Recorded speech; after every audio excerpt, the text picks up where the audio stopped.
that when we have entrepreneurs apply to us, we can somehow assess that. And is that something that makes sense to kind of?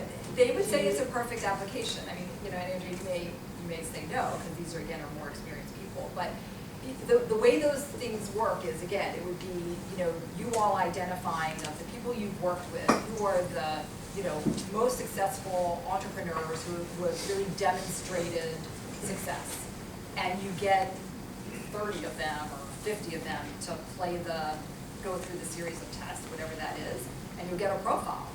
And then, if you wanted to, you run your next up-and-coming potential entrepreneur through the test and see how closely they meet the profile. It's a data point. I mean, I wouldn't say you make a decision based on that, but it would tell you how close of a fit they are, and then what the sort of variances are from that. And you presumably could compare successful women entrepreneurs and successful men entrepreneurs. Oh, definitely. Yeah. Yeah. I mean, you can sort of break it into any categories, and so again, I think it's a fascinating concept still to be proven, and I think there are a lot of people who feel like it's just, you know, headed down the wrong path. But I think it's yeah. Just you very briefly mentioned in your presentation sort of how companies are managing their own profiles, so to speak. And I think one of the challenges is, so I've been on the entrepreneur side, I've sold a business, but I've also worked for big media companies. And I've seen big media companies lose more great candidates because they're not managing their own profiles, and candidates looking at Glassdoor and saying, I've got no interest in working for your company based on your reputation on Glassdoor. Right. So I'm wondering, the same way candidates are managing their profiles, are companies now trying to be more proactive in that manner to polish their own brand, so to speak. Yeah, that's really interesting. What I does was just Glassdoor talking mean? to a company who said Glassdoor is it's an open door website where employees can rate their employer and former employees can rate their employer, and the employer can go in and try and manage their reputation. Oh, And my, oh my, there's a lot of pay information. It's unbelievable. Yes, it can be anonymous. Yeah. It doesn't have to be. Yeah. But a company I worked for tried, it backfired. A company I worked for tried to manage their brand and asked employees to go out and fill out Glassdoor, and suddenly the ratings plummeted. Just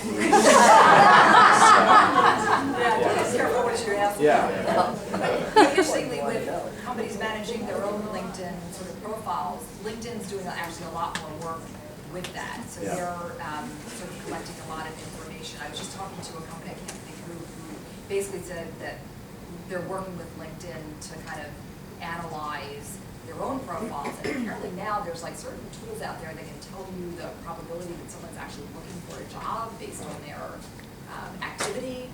So I think, you know, there's a lots of information you can start to find, and I think LinkedIn is, from what I understand, they're actually trying to help with that.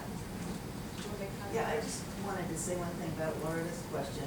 And when you take a big category like assessment of entrepreneurs, that's sufficiently amorphous that you just apply the test to that and like try to get meaningful results. I think these tools could be extremely helpful when you know what the success metrics for the job is. So an entrepreneur in one sector may need different skills than an entrepreneur in another. So able to deal with uncertainty, make complex decisions, you know, can take that feedback, etc. So the point being that I think when Barbara was talking about the skills of a salesperson, that is a defined universe. So there you had success metrics for sales. So I would caution you, I doubt there will ever be a test that are you a good entrepreneur. It's really, are you good at these skills? Because that's what these things are. Right, and what skills are good entrepreneurs exhibiting now? Yeah, and for it to be for it to be useful, you have to start the whole process with what success metrics. Thank you.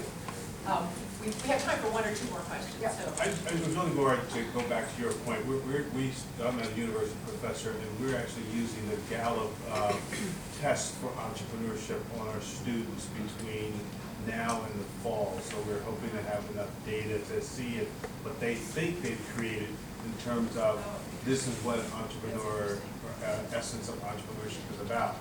And so we'll have a lot more data by the fall to better answer your question. Great.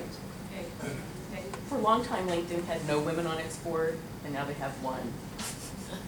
Why would they think that's good business? You think? Just transition to a totally new topic, which is Yeah, very clearly, I'm not at all equipped. she just thinks that you might have some influence. I do not even, Well, I'm not. we're close to watching that. LinkedIn. Are you looking for more? Barb, this has been fantastic. Oh, Thank you so much.